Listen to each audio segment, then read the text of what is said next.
Hello everyone, I'm Margaret and welcome to Deliciously Sweet and Savory. Today I'm going to show you how to make Cuban-style shrimp. This is my family's recipe for shrimp. In fact, we eat this dish every year for the holidays. However, it's also a great dish for an everyday meal because it is so simple to make and tastes absolutely amazing. So let's get started with this recipe.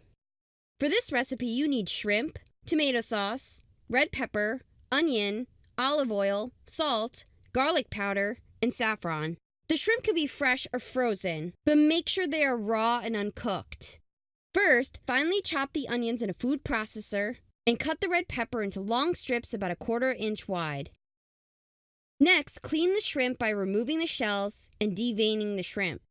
Once all the shrimp are clean, we can begin to cook the shrimp. In a large pot, add 2 tablespoons of olive oil and heat on high heat. Now add the shrimp, onion, red pepper, salt, and garlic powder. Then mix thoroughly. Sauté the ingredients for about 2 or 3 minutes or until the shrimp begin to turn pink. Then add the saffron and tomato sauce and mix thoroughly. Now reduce the heat to medium, cover the pot, and let cook for 25 to 30 minutes.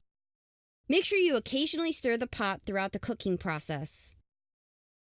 After 25 to 30 minutes, use a fork to check the red peppers and shrimp. If the fork pokes through easily, then they are done, and the shrimp are ready to serve.